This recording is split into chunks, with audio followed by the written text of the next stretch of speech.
caught red-handed. You say it when someone gets caught doing something they shouldn't be doing. In the act. No alibi. No plausible deniability. They were doing the thing, they were seen doing the thing, and now everyone knows they were doing the thing. Caught red-handed.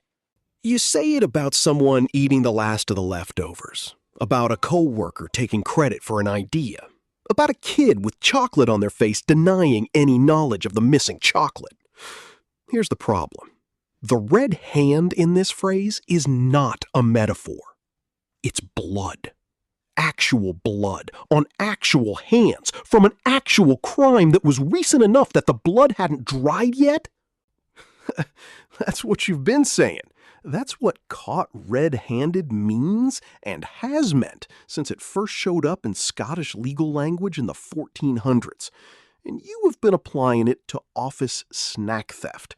If you appreciate this kind of content, gently tap that like button. Let's get into it. We're going to 15th century Scotland. Specifically, we're going to the legal code of 15th century Scotland, which was dealing with a problem that medieval legal systems everywhere had to deal with. How do you prove someone committed a crime in a world before cameras, before forensics, before any of the infrastructure that modern criminal justice depends on? The second was poaching.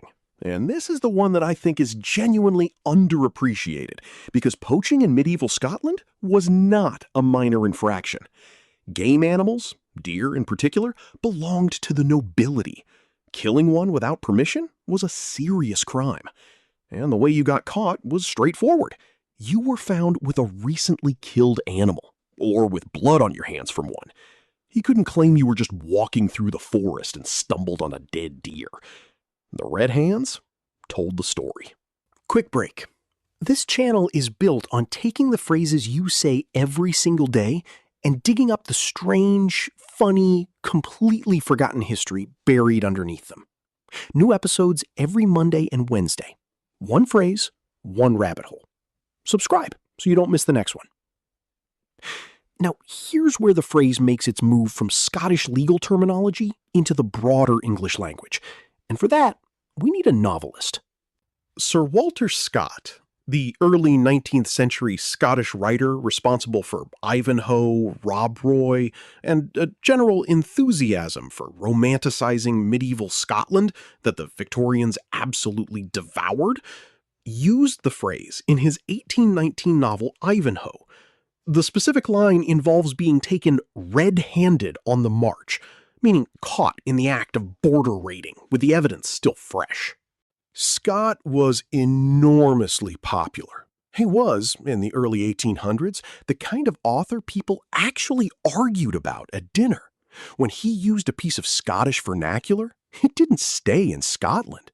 It went everywhere his books went, which was everywhere books went, which was everywhere. The blood is invisible now, but it was always there. And here's what I find genuinely funny about where we've landed. The original phrase was specifically designed for situations where the evidence was undeniable.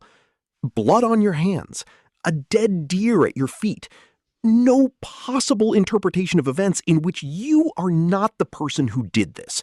That was the whole point. The red hand wasn't an accusation. It was just a description of a physical fact. But we now use caught red-handed for situations with varying degrees of actual certainty. Someone leaves a meeting early, and you say they were caught red-handed on the way to another meeting. A teenager says they weren't playing video games, and their hands are on the controller. A politician says they never met someone, and a photo exists of them meeting someone. These are not exactly the same as was apprehended in 1432 with a freshly killed noble's deer and blood visible on both hands.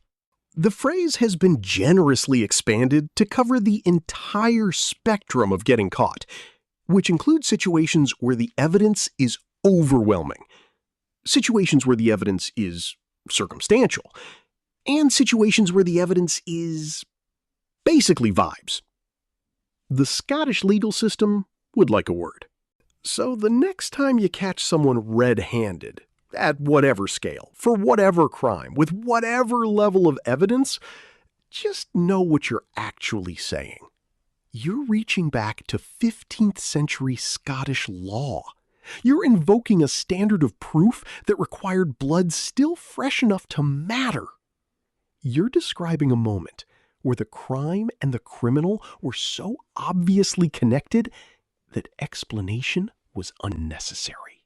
And then you're applying that entire judicial tradition to the last piece of cake. Honestly, the real crime would have been leaving the last slice. So if anything, I was preventing a tragedy. You're welcome. Caught red-handed doing a public service. If you want more of the true stories hiding inside the phrases you use every day, subscribe. New episodes every Monday and Wednesday. There is a lot more where this came from.